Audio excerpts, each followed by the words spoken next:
Hello Flosstube friends, my name is Audrey Marine. You are very welcome to my channel. This is a channel all about cross stitch. If you are new here, thank you so much for joining me.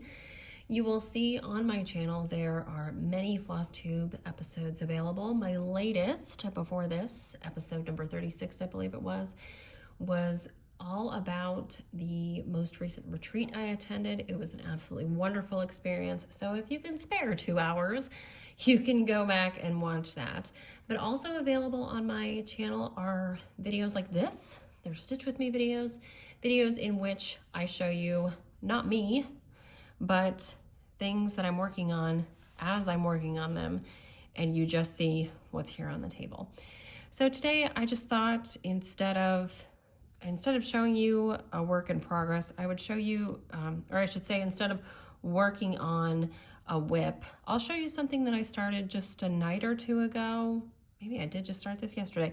And then I'll show you a planned start and talk a little bit about that, so you guys have the information if you're interested in what I show. So first of all, anything that you see in this video, if you have questions about it, please first consult the drop-down box in this video. You can scroll down if you're on a tablet or your phone or a laptop, something like that. You'll be able to scroll down below the video. You'll see a little information box. You'll see read more. Please click read more, and then it'll drop down. You'll see tons of information. In that box will be information on all the different products that you see here in this video. If after that you do have a question about something that I've shown, please feel free to reach out to me. You can leave comments or questions in the comment section below. You can also find me on Instagram at @StitchStitchBead. I will also list in that information box my email address. So if you want to send a lengthier message and you prefer to do that on a laptop or desktop or something, I know email is easier. So let's go ahead and get started. I'll show you what I started most recently. This is Annie Bayliss, 1887. This is not a new Hands Across the Sea samplers chart. This has been out for at least a few years, I think. Let's see if I can find a year on it. Usually at the top. So the great thing about Hands Across the Sea samplers charts is that Nicola or Sandra, whoever it is that's doing the research on this, if they find information about the person who stitched the original, they include all that in here, and it's really interesting to read, see what's available. Okay, so here's the chart. Let's see, copyright 2021. So this did come out a few years ago, excuse me. You can find this on the Hands Across the Sea Samplers website. You can purchase a hard copy like this. PDFs are also available, and you may be able to find this from your local needle workshop, or LNS, as a lot of people refer to them. Okay, so what I've done here is I've taken a look to see what the called for supplies are. This recommends, let's see, the model was stitched using Legacy Linen's Wayfarer's Cloak on 38 count.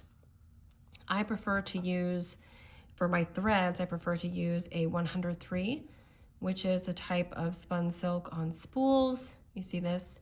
I know it looks like it says 1003. I mean, it definitely does say 1003, but it is usually seen online or in text as 100.3 or 100/3. So that's why you'll hear people say 103. They actually mean 100.3. So this is my preferred thread. I love it. It's so easy to use, and you can pull it off the spool in just one thread and cut what you need. And I love that. It's so easy. You can pull 18 inches if that's what you need, longer if you want, or you can just pull a little 6-inch strand if you just need to do a few stitches. So knowing that I was going to use that type of thread, I know that I'm going to use 46 or 56 for this particular project. Now looking at this, it's a nice small little sampler, and I thought I want to have this turned into a little pillow. Therefore, I'm inclined to make it absolutely as small as possible. However, on 56 count, because this is such a small piece, the stitch count you see here is 79 by 111. That means it's 79 stitches wide and 111 stitches high. On 56 count, it would be absolutely minuscule on 56 count, which I love to stitch on 56 count, so this is not an issue. But it would be less than 3 inches across by about 4 inches high.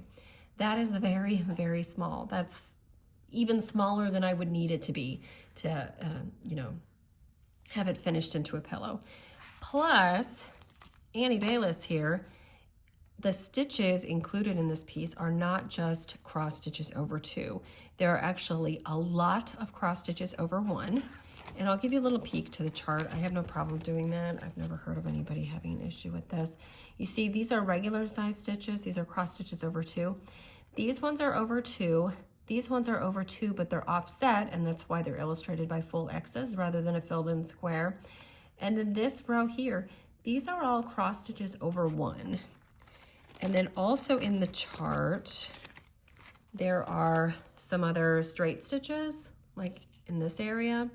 I'm going to show you by pointing it out on the cover. Straight stitches in this big patch down here. But this row here, this section here, those are all teeny tiny little cross stitches over 1. So to do that on 56 count, for one thing, sounds annoying. And for another thing, even if I were to use Soie sur Fin for those particular stitches on 56 count, I think it would still be too full. So I opted to choose a 46 count linen, which works well for both the 103 that I'm using for the cross stitches over 2, as well as the Soie sur Fin, which is the same type of silk, it's just a thinner version. This is what I'm using for the cross stitches over 1. Now, the called for thread here, I believe it's 109, yes. So you see that 100.3, the recommended thread color is 109. I actually did not have 109 and the Soie sur Fin version of 109, which is just 2109. And rather than waiting on an order for those, I just pulled something from my stash that I thought would work. First, I went to my collection of Soie sur Fin simply because I have far fewer Soie sur Fin spools than I do 103. And so I went and looked to see if I had something that was similar to 109. I pulled this. This is 2524, which in 103 is 524. That's how you can find the Soie sur Fin version, or tell that it's Soie sur Fin, I should say. If it's a spooled silk, if it has 4 numbers and it starts with a 2, it's a Soie sur Fin. But I pulled this and then I compared it to 109. Actually, what I did is I compared it to my framed Marie Louise Puree, because that chart takes 109, and so it was right there on the wall next to me. I could just hold this spool up and say, yeah, that looks good. Anyway, so not a true red, kind of like a deep burgundy red, and I think it's really nice. A lot of these small little samplers that I have stitched, I have done them in 664, which is a really bright red. I've also used 681, very similar. 523 is a common one that's used for red samplers. It's more of a faded, rusty, sort of vintagey looking red. That's common, but I hadn't done one with a burgundy red, not to my knowledge, not that I can remember. So while I feel like this doesn't actually fit within the other pieces that I've done, the other small samplers that I've had made into pillows, I think it'll be nice to introduce some variety. It's still in the red family, but it's gonna look a little bit different. It's gonna give us, like I say, it's gonna give me some variety. So that's what I ultimately stuck with. I figured why not use what's already in my stash instead of having to order something else. So that's what I chose. And for the fabric, instead of using an equivalent to Wayfarer's Cloak, I know that's a light gray linen, so I just selected something that I had in stash. I chose 46 count Fragile by Needle and Flax. This is a beautiful light gray linen. It's a little hard to see here, especially with some stuff in the background coming through the linen, but it is a nice combination, and I think it'll work really well.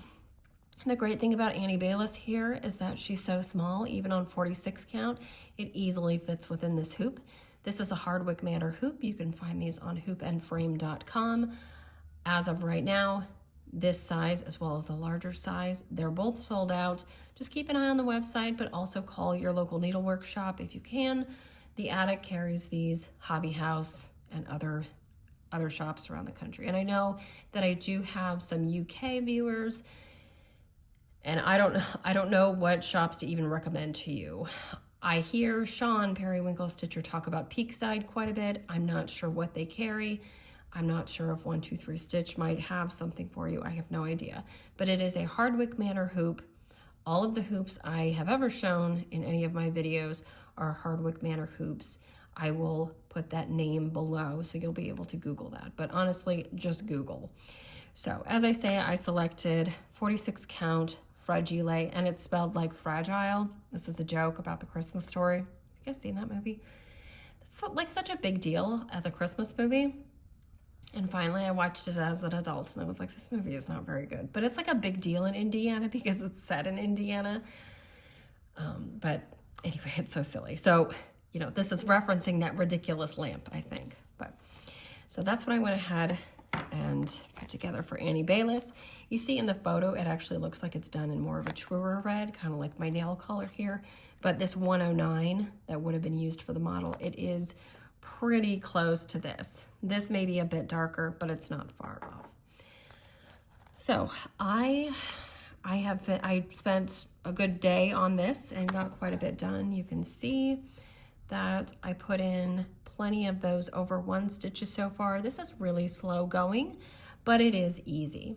And if you have any questions about over 1 stitching, I will link a Stitch With Me video that I did a couple months ago that covers my method for over 1 stitching. Again, my methods are my methods. You're happy, or I should say, I'm happy to show you how I do things, but you don't necessarily need to take my methods as the be-all, end-all. Absolutely not. Just find a way that works for you, and as long as you get a result that you really like, then that's what's most important. So moving into the rest of the week, I know that I want to put some more time into Annie Bayliss.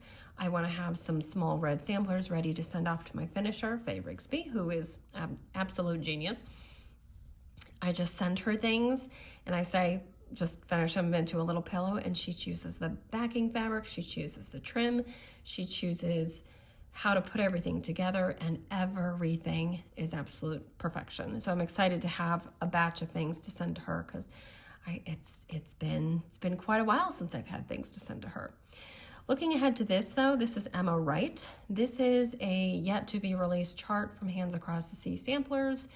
I was able to purchase this at the retreat in Swindon that I attended just a couple weeks ago.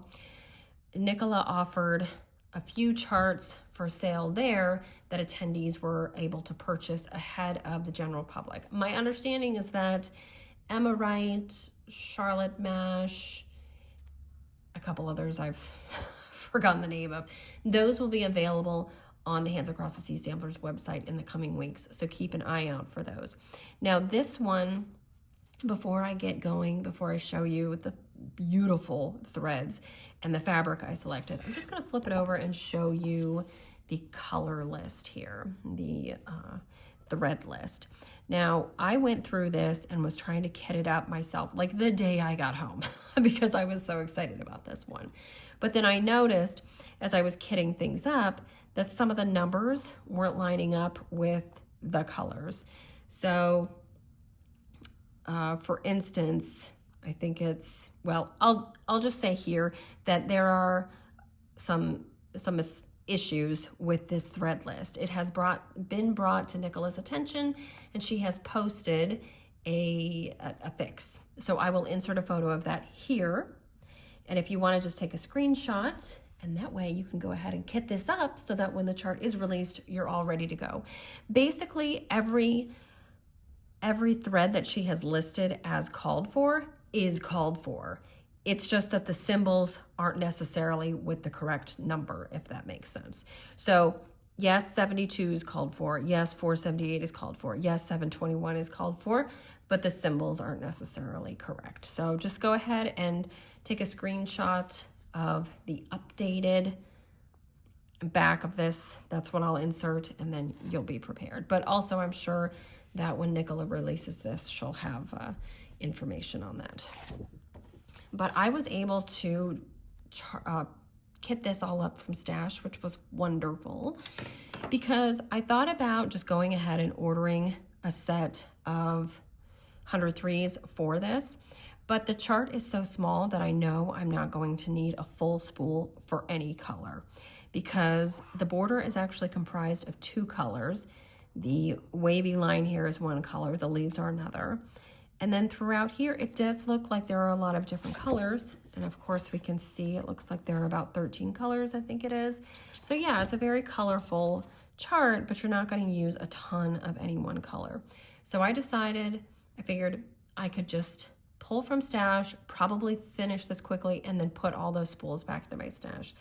One of the main reasons that I would actually want to just go ahead and buy a set of silks for a particular chart is because I know that I might not necessarily finish that project very quickly. So if I'm looking at kitting something up and it takes like 20 colors, and I'm looking at it and thinking that's going to take me 3 or 4 or 8 months or something, I don't want 20 some silks tied up in a project that I can't access and use for other things. So I would just go ahead and buy a set for that project. And then when it's finally done, whatever's left gets put back in stash. For this one though, it is a smaller piece. It is only 158 wide by 128 high, and it doesn't seem particularly dense with the stitching. So I have chosen to stitch it on 46 count. This is another one of those that I considered stitching it on a 56 count, thinking that I might want to have it finished into a pillow, but actually it's so fun and colorful. I want it a little bit bigger. I want to have it framed and put it on a wall. I imagine putting this next to the hats piece called Multiply Kindness, the one with the big multiplication chart in the middle that has the beautiful floral border and the big pink bow at the top. I imagine these two would pair really nicely together. There's another hats chart that is just bonkers with the florals, and I think it would work well with that. So I imagine making this the start of a really bright, bold floral wall. I think that would be really pretty. So this is definitely going to get framed, and therefore I'm not going to stitch it on 56 count. I'm going to stitch it on 46 count, which is actually my sweet spot. I like the finished products I get with 56 count, but I think the experience of stitching on 46 count is actually more enjoyable for me. So 46 count, and the called for is Sleeping Bear by Needle and Flax, and that's sort of like a medium, it's a warm kind of oatmeal-y color, I think, maybe a little bit darker. It's almost like the color of this hoop. This is another Hardwick Manor hoop. I'll show you guys this here as well. This is a stamp that is on all of the Hardwick Manor hoops. So if you see this, you know you're getting a real Hardwick Manor hoop. The great thing about these is that they have really strong hardware, and you can use a flathead screwdriver to tighten them and get your fabric really tight. So as I say, the called for fabric for Emma Wright is Sleeping Bear. I didn't necessarily want to go with something that dark. I wanted it a little bit lighter, a little bit crisper. So I went through my stash and I found this really beautiful piece of Swan Bay fabric. Now this is 46 count light Sanditon. I have not used Swan Bay fabric yet. I ordered probably 4 pieces from Marie last fall when she first opened her business.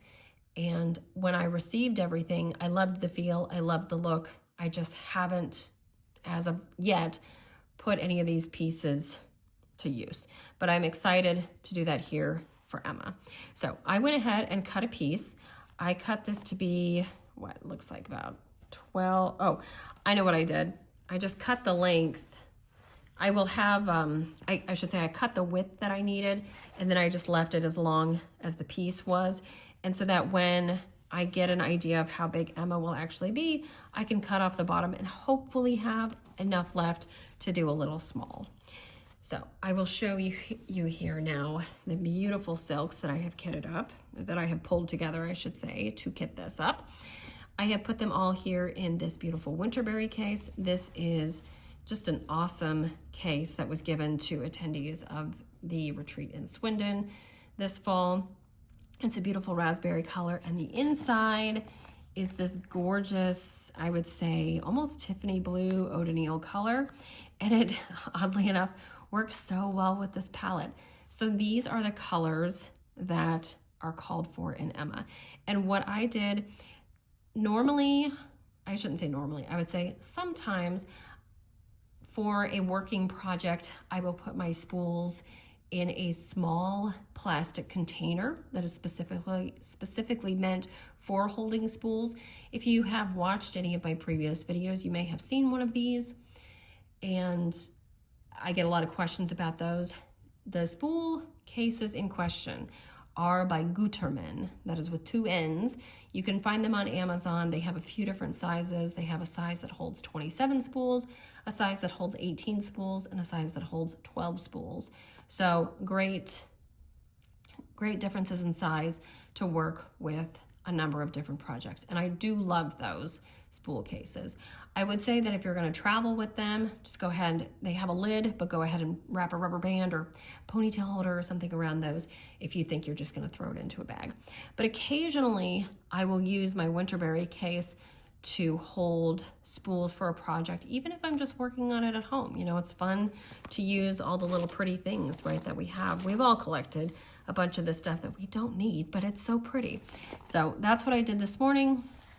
I have a beautiful little needle minder here from Minnie McBean's. I have a nice note from a friend, and I have this cute little badge, Mrs. Parkman's Academy of Needlework. That was another gift that we got at this most recent retreat. But I just love opening this box and taking a look at all these gorgeous spools. I mean, this color right here. I love this family here, this like tealy green.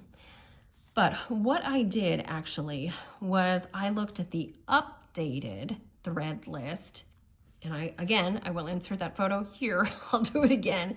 I looked at the updated thread list, and then I put the spools in this case in the order in which they appear on that thread list. So starting with 72, then going to 80, 242, and so on. So it goes to the end here. This is the 10th color, and then 11, 12, 13. That makes it easier for me when I'm consulting the thread list as I'm stitching to pull quickly and accurately the color that I need. So I accidentally flashed a little bit of the chart there. I'm not going to be too worried about that. But look at this gorgeous photo. I really love Hands Across the Sea Samplers charts, really just because the experience stitching from one of these charts is so wonderful. The paper is gorgeous. It's nice and thick and glossy. The color is very vivid. It's so easy to read. But again, here is our thread list. And so when I consult this, and actually it does look like this is inaccurate as well. Yeah, so I will have to, maybe I'll put a Post-it or a small piece of paper I might tack in here to help me get everything right. But the good thing is, when you, even though there are a few mistakes here, it doesn't really matter, because I can go ahead and look at this list and I know that this wavy line here, that's going to be the lighter green blue color. This bird obviously is going to be in some sort of red. Like, it's not too difficult to figure out, right? But I think it's just going to be a beautiful piece when it's finished. And actually, I should show you the project bag that I have selected to house this gorgeous project, because I love it. I think this might be, this might be my favorite Stitch Folk bag. I mean, I've got some gorgeous Stitch Folk bags because Barry is a friggin' genius. Now, she has impeccable taste in fabrics. She designs these panels. I don't understand how she does it. She's magic. I don't need to peek behind the curtain. I'm just happy that I have any Stitch Folk bags, but I think this one might be my favorite. And if you don't have a Stitch Folk bag, I think some people kind of wonder, like, what is the big deal about these bags? Like, why are they necessarily any better than any other bag? Well, Barry did talk about this on an episode that she did, an episode of Flosstube that she did with her friend Grace the Paisley Stitcher. Grace was doing a series of videos called Flosstuber for a Day. Grace is a Flosstuber, but she would bring friends on, interview them, talk about their personal stitching. And when she was talking to Barry, Barry kind of went into detail about her process in making bags. And she talked about the interfacing that she uses to ensure kind of like a fluffy, puffy, but stiff project bag. And I will say that she uses these YKK zippers, which are the best zippers. I mean, they have this great big pull, and I've talked about this before. I do have small fingers, but I have difficulty with those really small zipper pulls. So anytime I get a project bag that has a small zipper pull, I immediately put an extra little something on it. But these YKK zipper pulls are awesome. They're really big and easy for me to handle. And then again, just the fabric that Barry chooses is excellent. So it's not just about the front. She takes care in choosing what fabric she puts on the back, and then also the inside. She could totally just pick some boring off-white fabric, but she doesn't. She picks a fabric for the inside that is complementary to what she's done for the outside. So as I say, this might be my favorite project bag. I've had a few different things in it over the last year or two, whenever it was that I got it. And I just love it. She's so cute. I also have a t-shirt that has this image on it. It says, "I love stitching this much," and this little girl in her cute little pink dress, and it's just adorable. So I'm excited to get started on this project. I am excited to stitch with Swan Bay fabric. I think this is going to be a very nice experience. It's a soft fabric. It is not the softest fabric that I've ever handled. I will say again that I think my favorite dyer of linen is XJU. Half of that is because her colors are amazing, but half of it is because her finished dyed fabrics are so enjoyable to handle. They smell amazing, and they're really, really soft, but you still have like a nice, they still feel like they have a nice body to them. And even though I stitch in a hoop, I want the fabric to feel nice. I want the handling to be nice. But this feels like it's going to be nice to work with, and the color is beautiful. I have light sanditon. I also have dark sanditon. I considered that, but again, for these bright colors, I just wanted the whole thing to look very light and bright, springy, and so I went with a lighter fabric that would give it a more crisp look, and I think the colors will just pop off of it beautifully. Also from Swan Bay fabric, I have a piece of Eleanor's Ivory. For the life of me, I cannot figure out what the hell I did with that piece of linen. So is this an indication that I have too many things? I don't know. I don't know. I do need to go through my recent purchases and actually, make sure everything is tagged, properly labeled, hang up the linen, put everything away.